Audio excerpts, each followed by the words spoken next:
겉옷을 아무리 껴입어도 해결되지 않는 이 냉기 만약 한 번이라도 느껴보셨다면 오늘 이야기는 여러분의 생명을 지키는 동아줄이 될 겁니다. 얼마 전 진료실 문을 열고 들어오시던 69세 박철수님의 모습이 아직도 눈에 선합니다. 바깥 날씨는 꽤 포근한 가을이었는데 이분은 두꺼운 패딩 조끼 안에 내복까지 챙겨 입고 오셨더군요. 제가 너무 덥지 않으시냐고 여쭤봤더니 박 선생님께서 대뜸 제 손을 잡으며 이렇게 말씀하셨습니다. 선생님, 저는 피부가 추운 게 아닙니다. 뱃속 깊은 곳, 뼛속 깊은 곳이 얼음장처럼 차갑습니다. 아무리 옷을 입어도 이 속에서 나오는 냉기는 가려지지가 않습니다. 박 선생님의 체온을 재보니 35.4도였습니다. 정상 체온인 36.5도에서 1도 이상 떨어진 상태였죠. 의학적으로는 저체온증의 경계에 서 계신 위험한 상황이었습니다. 박 선생님은 그저 나이가 들어서 추위를 좀 많이 타는 거겠거니 하고 대수롭지 않게 여기셨지만 사실 이분의 몸은 이미 비상사태였습니다. 여러분, 우리 몸의 체온은 단순한 온도가 아닙니다. 저는 환자분들께 체온을 우리 몸을 지키는 성벽의 높이라고 설명해드립니다. 36.5도라는 높고 튼튼한 성벽이 유지될 때 우리 몸을 지키는 군사들은 성벽 위에서 적들을 훤히 내려다보며 완벽하게 방어할 수 있습니다. 바이러스나 암세포 같은 적들이 감히 넘어올 엄두를 못 내죠. 그런데 박 선생님처럼 체온이 1도 떨어져서 35도대가 되면 어떻게 될까요? 성벽이 와르르 무너져 내리는 것과 같습니다. 성벽이 무너지면 어떻게 됩니까?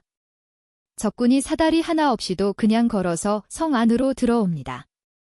이게 바로 면역력 붕괴입니다. 체온이 1도 떨어지면 우리 몸의 면역력은 무려 30%나 곤두박질 칩니다. 성벽의 높이가 30% 낮아지는 게 아니라 방어 시스템 자체가 마비되는 겁니다.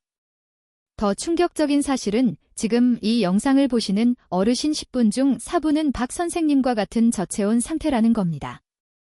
통계적으로 65세 이상 인구의 약 40%가 정상 체온 범위를 밑돌고 있습니다. 그런데 정말 무서운 건 따로 있습니다. 이렇게 체온이 낮은데도 본인이 저체온인지 모르는 분들이 태반이라는 사실입니다.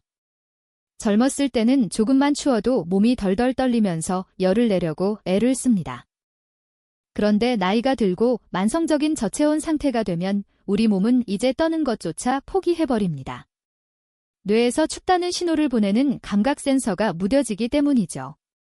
그래서 오히려 나는 추위를 잘 안 탄다고 착각하시거나 박 선생님처럼 속은 얼어붙어 가는데 겉으로는 멀쩡해 보이는 경우가 생깁니다.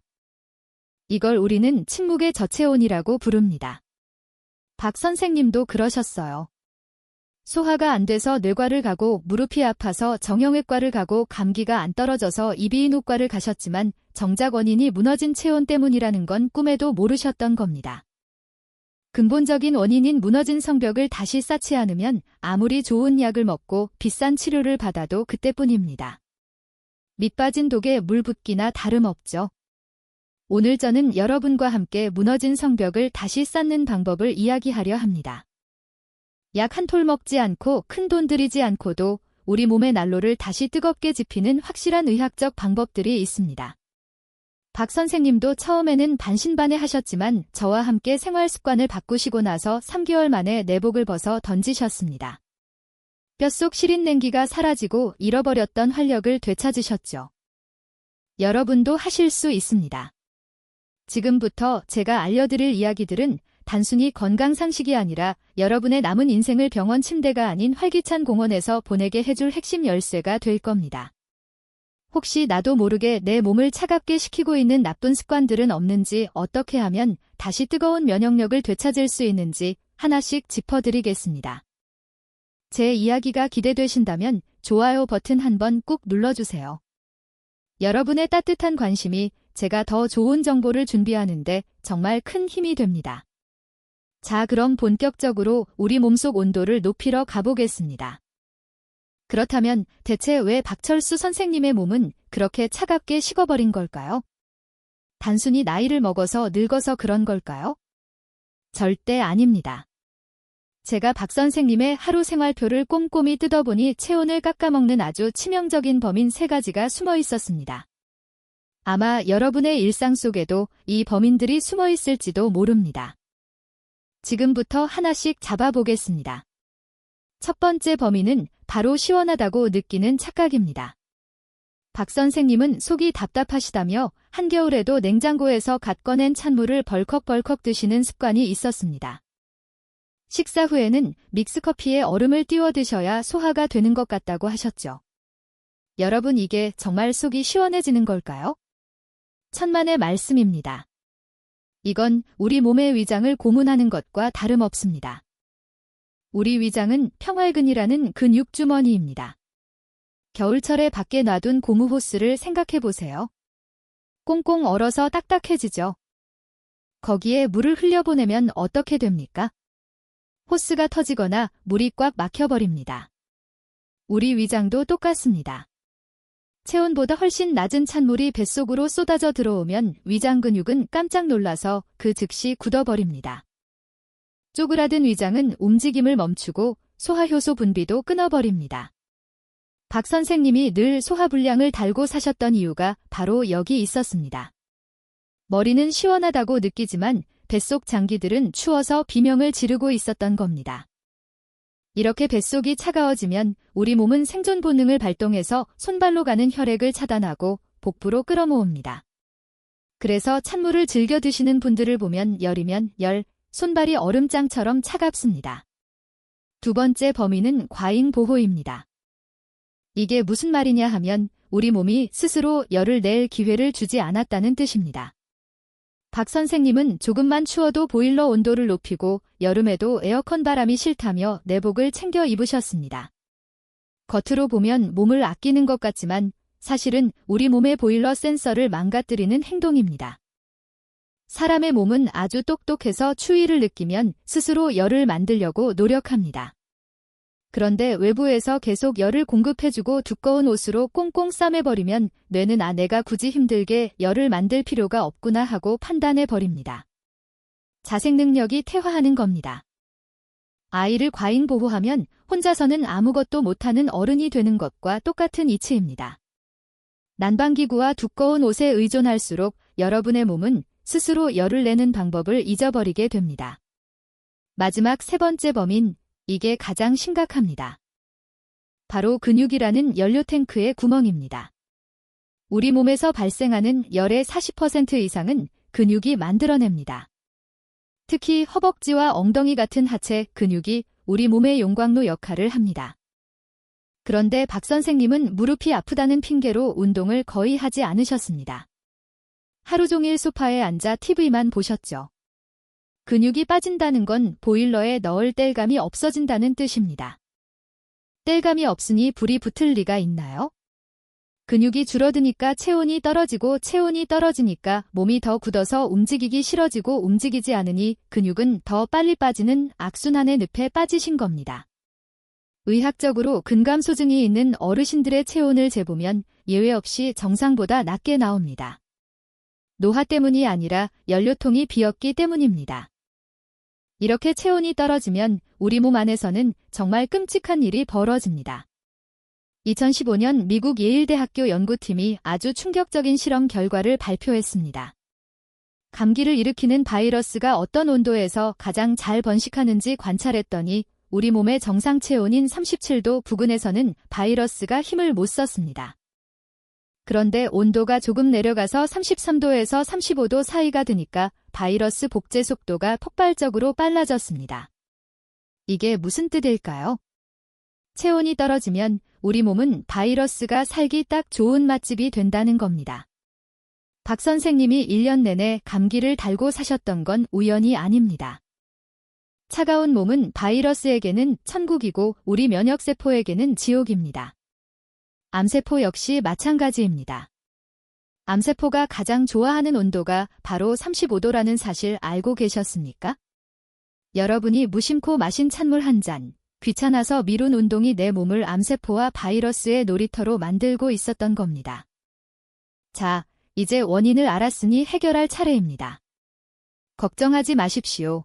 다행히 우리 몸은 회복 탄력성이 있습니다. 지금이라도 습관을 바꾸면 꺼져가던 보일러에 다시 불을 붙일 수 있습니다. 다음 파트에서는 왜 체온이 1도만 올라가도 우리 몸의 면역군대가 최정의 특수부대로 변신하는지 그 놀라운 기적의 원리를 말씀드리겠습니다. 혹시 오늘 말씀드린 3가지 범인 중에 나에게 해당하는 게 있으신가요? 찬물을 좋아하시나요? 아니면 운동 부족이신가요? 찔리는 게 있으시다면 댓글에 솔직하게 한번 이 번번호만 남겨주셔도 좋습니다. 문제를 인식하는 것이 치유의 첫걸음이니까요. 댓글 남기셨으면 이제 우리 몸을 다시 뜨겁게 달구는 비밀을 풀러 가보겠습니다. 그렇다면 여러분, 도대체 1도라는 차이가 뭐길래 우리 몸에서 이런 사단이 나는 걸까요? 날씨 예보에서 기온이 1도 떨어진다고 하면 우리는 옷깃 한번 여미고 말죠. 별 차이 못 느낍니다. 하지만 우리 몸속에서의 1도 차이는 끓는 물과 얼음물만큼이나 엄청난 차이입니다. 그 이유를 아주 알기 쉽게 설명해 드리겠습니다. 우리 몸속에는 나를 지켜주는 든든한 군대가 주둔하고 있습니다. 바로 백혈구라는 면역군대입니다. 이 군대 안에는 보초를 서는 병사도 있고 적이 나타나면 총을 쏘는 병사도 있고 적의 정보를 기록하는 작전장교도 있습니다. 그런데 이 병사들이 가장 빠르고 강력하게 움직일 수 있는 최적의 온도가 정해져 있습니다. 그게 바로 36.5도에서 37도 사이입니다. 여러분의 체온이 36.5도로 따뜻하게 유지될 때 우리 면역군대는 대한민국 최정의 특수부대가 됩니다. 바이러스나 암세포 같은 적군이 침입하면 눈 깜짝할 사이에 달려가서 제압해버립니다. 순찰 속도도 빠르고 적을 알아보는 눈도 밝습니다. 그래서 웬만한 병균이 들어와도 우리는 아픈 줄도 모르고 지나가는 겁니다. 군대가 알아서 다 처리했으니까요. 그런데 박철수 선생님처럼 체온이 35.5도로 뚝 떨어지면 어떻게 될까요? 특수부대였던 우리 군대가 하루아침에 비실비실한 오합지졸 당나라 군대로 변해버립니다. 1도만 떨어져도 백혈구의 활동성은 30%나 뚝 떨어집니다. 적군이 쳐들어왔는데 병사들이 추워서 이불 속에 웅크리고 안 나오는 꼴입니다. 명령을 내려도 움직임이 굼뜨고 눈앞에 바이러스가 지나가도 적의 적인지 아군인지 구분을 못합니다. 적을 잡아서 먹어치우는 힘도 현저하게 약해집니다.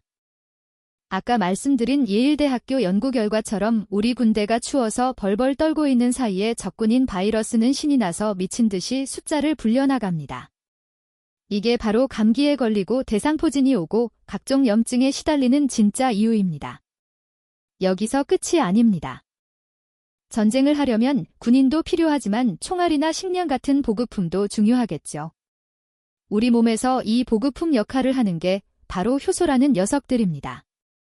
우리가 밥을 먹으면 소화를 시키고 에너지를 만들고 독소를 배출하는 모든 과정에 이 효소가 필요합니다. 그런데 이 효소라는 보급품도 36.5도라는 온도가 아니면 작동을 안 합니다. 화약이 젖으면 총이 안 나가듯이 몸이 차가워지면 효소가 기능을 멈춰버립니다. 체온이 1도 떨어지면 우리 몸의 신진대사율은 12%나 감소합니다. 이건 마치 자동차 엔진이 식어서 시동이 안 걸리는 것과 같습니다. 그래서 몸이 찬 분들은 아무리 좋은 걸 먹어도 소화가 안 되고 쉬어도 피로가 안 풀리는 겁니다. 보급품이 끊긴 전쟁터에서 병사들이 굶주리고 있는 상황인 거죠. 에너지가 안 만들어지니까 몸은 더 차가워지고 면역군대는 더 약해지는 끔찍한 악순환이 반복됩니다. 더 무서운 사실을 하나 말씀드릴까요? 우리 몸속의 가장 악독한 적 바로 암세포입니다. 암세포는 아주 교활합니다. 뜨거운 걸 싫어해요. 심장이나 비장처럼 피가 펄펄 끓고 온도가 높은 장기에는 암이 잘 안 생깁니다. 반면에 암세포가 가장 좋아하는 온도가 바로 35도입니다. 우리 면역군대가 추워서 꼼짝 못하는 그 온도가 암세포에게는 파라다이스입니다. 암세포는 차갑고 산소가 부족한 환경에서 미친 듯이 증식합니다. 일본의 유명한 면역학자가 이런 말을 했습니다. 암을 고치려면 몸부터 데워라. 실제로 암 환자분들의 체온을 재보면 대부분 저체온인 경우가 많습니다. 박철수 선생님이 겪으셨던 그 뼛속 시린 냉기는 단순히 춥다는 감각이 아니었습니다.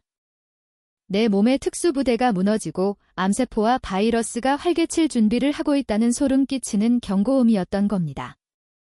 하지만 여러분 너무 겁먹지 마십시오. 우리 군대는 아직 전멸한 게 아닙니다. 잠시 추워서 얼어붙어 있을 뿐입니다. 온도만 다시 올려주면 비실비실했던 오합지졸 병사들이 다시 펄펄 나는 특전사로 깨어날 수 있습니다. 꺼져가는 불씨를 다시 살릴 수 있는 아주 간단하고도 확실한 방법이 있습니다. 돈 한 푼 들이지 않고 집에서 당장 실천할 수 있는 우리 몸의 자가 발열 난로 켜는 법. 3개월 만에 박철수 선생님을 다시 일으켜 세운 그 기적의 솔루션을 다음 파트에서 낱낱이 공개하겠습니다. 여기까지 들으시고 내 몸속 군대를 다시 깨워야겠구나 하고 다짐하셨다면 좋아요 버튼 한번 눌러주세요. 여러분의 의지가 강할수록 면역군대도 더 빨리 깨어날 겁니다. 자, 이제 실전으로 들어가겠습니다. 자, 드디어 여러분이 가장 기다리셨을 시간입니다. 약 한 톨 먹지 않고 돈 한 푼 들이지 않고 내 몸속에 꺼져가는 난로에 다시 불을 붙이는 비법을 공개하겠습니다. 제가 박철수 선생님께 이 방법을 처방해 드렸을 때 선생님은 처음에 눈을 동그랗게 뜨고 저를 쳐다보셨습니다. 아니 선생님 비싼 영양제나 주사를 주실 줄 알았더니 고작 이걸 하라고요? 네, 맞습니다. 건강은 비싼 약으로 사는 게 아닙니다. 매일 반복하는 여러분의 작은 습관으로 만드는 겁니다. 박 선생님을 3개월 만에 내복에서 탈출시킨 첫 번째 비법, 바로 우리 몸의 정화 스위치를 켜는 겁니다. 여러분의 목 뒤를 한번 만져보세요. 목뼈가 툭 튀어나온 그 부분, 바로 거기가 우리 몸의 보일러 스위치가 숨어 있는 곳입니다. 의학적으로 이곳에는 갈색 지방이라는 아주 특별한 조직이 모여 있습니다. 여러분, 뱃살에 있는 하얀 지방은 미우시죠? 그건 에너지를 저장만 하는 창고입니다. 하지만 목 뒤에 있는 갈색 지방은 다릅니다. 이건 지방을 태워서 열을 만들어내는 천연 발열난로입니다. 이 갈색 지방을 깨우는 방법은 아주 간단합니다. 따뜻하게 데워주면 됩니다. 핫팩도 좋고 전자레인지에 데운 수건도 좋습니다. 딱 15분만 목 뒤에 대고 계십시오. 그러면 잠자고 있던 갈색 지방이 주인이 이제 불을 쳐 놓은구나 하고 깨어나서 열을 뿜어내기 시작합니다. 이게 끝이 아닙니다. 목 뒤는 뇌로 올라가는 혈관과 신경이 지나가는 고속도로입니다. 여기가 따뜻해지면 뇌로 가는 혈액량이 늘어나고 긴장했던 부교감 신경이 풀리면서 온몸의 혈관이 쫙 열립니다. 마치 꽉 막혔던 수도관이 뚫리는 것처럼 따뜻한 피가 손끝 발끝까지 돌기 시작하는 겁니다. 박 선생님은 매일 저녁 TV 보실 때마다 이걸 하셨는데 일주일 만에 머리가 맑아지고 잠이 잘 온다고 하시더군요. 두 번째 비법은 식어버린 피를 데워서 심장으로 쏘아올리는 강제순환 펌프를 가동하는 겁니다. 많은 어르신들이 손발이 차다고 호소하십니다. 왜 그럴까요? 심장에서 따뜻한 피를 보내줬는데 발끝까지 갔다가 다시 돌아오지를 못해서 그렇습니다. 중력을 거스르고 피를 다시 위로 올려보내려면 강력한 펌프가 필요한데 그게 바로 종아리 근육입니다. 우리는 이걸 제2의 심장이라고 부릅니다. 이 펌프를 돌리는 가장 쉬운 방법이 있습니다. 바로 발목 까딱이기입니다. 지금 앉아 계신 그 자리에서 발 뒤꿈치는 바닥에 붙이고 발가락을 내 몸쪽으로 당겼다가 쭉 타는 동작을 반복해보세요. 종아리가 당기는 느낌이 드시나요? 바로 그겁니다. 그 느낌이 들 때마다 종아리 근육이 수축과 이완을 반복하면서 발에 고여있던 차가운 피를 심장 쪽으로 힘차게 쏘아올립니다. 박 선생님께는 하루에 100번씩 숙제를 내드렸습니다. TV 보면서 식탁에 앉아서 틈만 나면 까딱까딱 하시라고요. 그랬더니 한 달 뒤에 오셔서는 선생님, 이제 발이 시려서 양말 신고 자는 일이 없어졌습니다. 하시는 겁니다. 걷기 힘드신 분들도 앉아서 할 수 있는 최고의 운동입니다. 마지막 세 번째 비법, 이건 정말 중요합니다. 바로 우리 몸의 아궁이에 최고급 땔감을 넣는 겁니다. 불을 떼려면 땔감이 좋아야 합니다. 종이 조각 같은 걸 넣으면 확 탔다가 금방 꺼지죠. 우리 몸에서 종이 같은 땔감이 바로 탄수화물, 즉 밥이나 국수입니다. 반면에 참나무 장작처럼 오랫동안 활활 타오르며 열을 내는 땔감이 있습니다. 그게 바로 단백질입니다. 의학 용어로는 식이성 발열 효과라고 합니다. 우리가 음식을 먹고 소화시킬 때도 열이 발생하는데 단백질은 탄수화물이나 지방보다 무려 5배에서 6배나 많은 열을 만들어냅니다. 고기나 생선을 배불리 먹고 나면 몸이 후끈후끈해지는 경험 다들 있으시죠? 그게 바로 단백질이 타면서 내는 열기입니다. 박 선생님 식단을 보니 아침엔 물에 밥 말아 드시고 점심엔 국수 드시고 저녁엔 된장찌개에 밥 드시더군요. 이러니 불이 붙을 리가 없습니다. 제가 딱 잘라 말씀드렸습니다. 오늘부터 몇 끼니 계란, 두부, 고기, 생선 중 하나는 무조건 식탁에 올리셔야 합니다. 밥양을 줄이더라도 반찬으로 배를 채우세요. 이게 바로 몸속 난로를 끄지 않는 연료 공급법입니다. 자, 정리해볼까요? 목 뒤에 따뜻한 수건을 대서 스위치를 켜고 틈날 때마다 발목을 까딱여서 펌프를 돌리고 몇 끼니 단백질이라는 땔감함을 넣어주는 겁니다. 어떠신가요? 돈 드나요? 어렵나요? 누구나 지금 당장 집에서 할 수 있는 것들입니다. 이 3가지만 기억하고 실천하신다면 여러분의 몸은 차가운 냉동 창고에서 뜨거운 용광로로 바뀌게 될 겁니다. 박 선생님이 3개월 만에 내복을 벗어던진 기적, 여러분에게도 일어날 수 있습니다. 그런데 이렇게 쉬운 방법들을 듣고도 에이 설마 그걸로 되겠어? 하고 의심하시는 분들이 계실지도 모릅니다.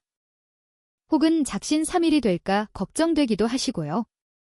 그래서 다음 마지막 파트에서는 박 선생님이 실제로 겪은 놀라운 몸의 변화 그리고 여러분이 이 습관을 평생 가져갈 수 있는 아주 구체적인 하루 루틴을 정리해 드리겠습니다. 오늘 당장 저녁부터 단백질 반찬 드시겠다고 결심하신 분들 댓글에 든든이라고 2글자 남겨주세요. 든든하게 드시고 든든한 면역력 챙기시라는 뜻입니다. 여러분도 오늘부터 박 선생님의 루틴을 딱 2주만 따라해 보십시오. 복잡할 것 없습니다. 아침, 점심, 저녁 딱 3가지만 기억하시면 됩니다. 첫째, 아침에 눈 뜨자마자 내장 목욕을 시켜주십시오. 밤새 차갑게 식어있던 위장에게 따뜻한 물 한 잔을 선물하는 겁니다. 찬물은 절대 안 됩니다. 미지근하거나 약간 따뜻한 물을 천천히 드세요. 이 물 한 잔이 잠자던 내장기관을 깨우고 신진대사에 시동을 거는 모닝콜이 됩니다.